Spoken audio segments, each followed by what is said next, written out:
Hello and welcome to Fearless Motivation by Mental Stamina video 32. So once again, I am at beautiful Jackson Park.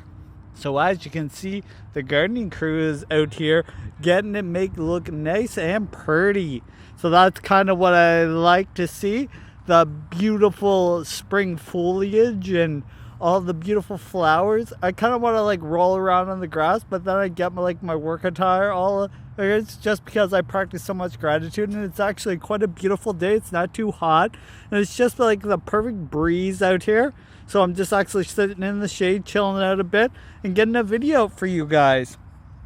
So I will begin this video by telling you, as a brain tumor survivor, I constantly push the edges. And I'm always living boldly. From the moment I get up in the morning to the moment I fall asleep, I'm always taking action. I remember a self-made millionaire that I followed named Dan Lok, and he was a Chinese self-made millionaire. And basically what he said was, if you do not figure out how to make money in your sleep, you will be broke your entire life. And for the longest time, I didn't know how this was possible or how I could do this. And I just realized that similarly, 80% of the world is caught in the rat race, and they haven't quite figured this out, this fallacy out, or this realization either. So I'm not the only one. But anyways, I will enlighten you guys. So you could take a risk and gamble on the stock market. You could start your own online business, or you could try affiliate marketing. So I was never raised to be savvy with the online game. So I try to get these video out to you guys as best as humanly possible, because I always multitask. Like I said, I was never raised with internet marketing, but I'm always open to new items, adding new items to my plate. So recently, while at work, I joined the Dean Graziosi Start Over Challenge. Which always just sounded interesting to me. And since every member that joins donates 20 meals to feed the homeless. I do not know how active a role I will play, but am open to another challenge. I believe this is another step forward to creating my own online business. Furthermore, the purpose of this video series is to get my story out there, get the attention of a self-made millionaire to help me guide me along the way. I know that some of my videos I post are messy, but I will not suffer from analysis paralysis.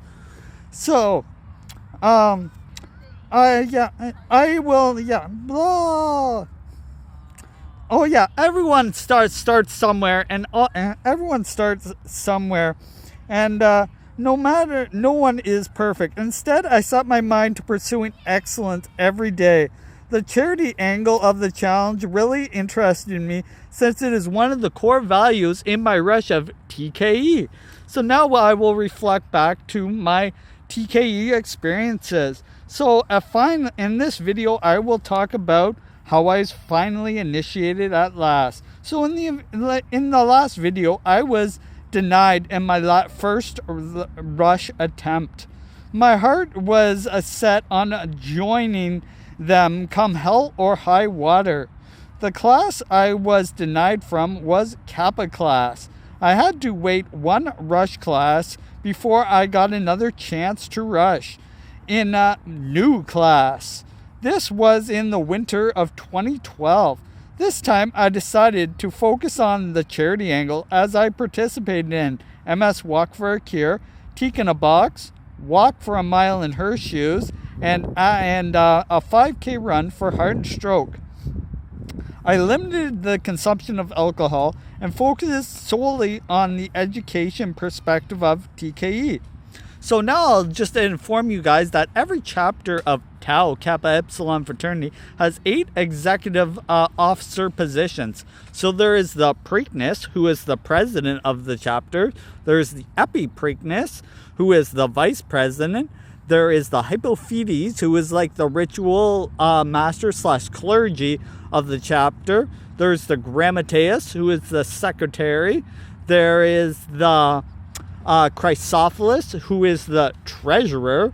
There is the Pylortes, who is the sergeant-at-arms and responsible for security. There's the Histor, who does all the historic facts about the chapter.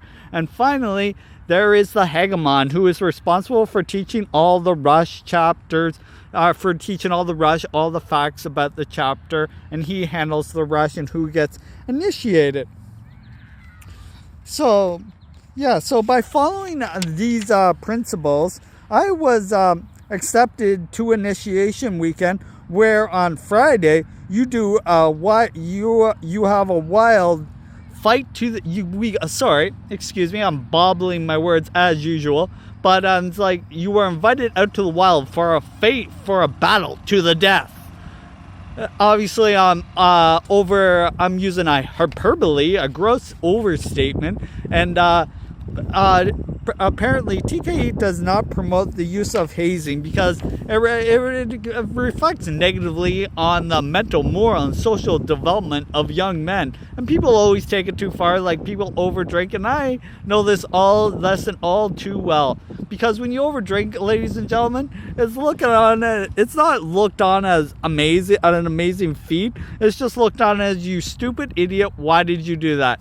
But anyways, I always like to keep this thing more health promotion. So, like I said, after surviving the wild battle on Friday, I was invited to the final initiation that Saturday morning. And there, I actually had to go through another test with the president of the chapter. And he just said, why do you really want to get into this chapter? So I had to speak my mind once again, and that's what this whole chapter is all about, the mental acuity and mental stamina, and just like why I just want to always go forward. So I said something along the lines of that, and he said, I like your motivation, Rob, and he's like, I'm going to make sure you get into this organization.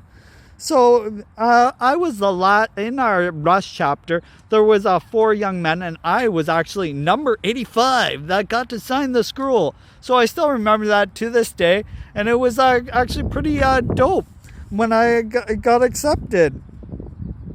So once I was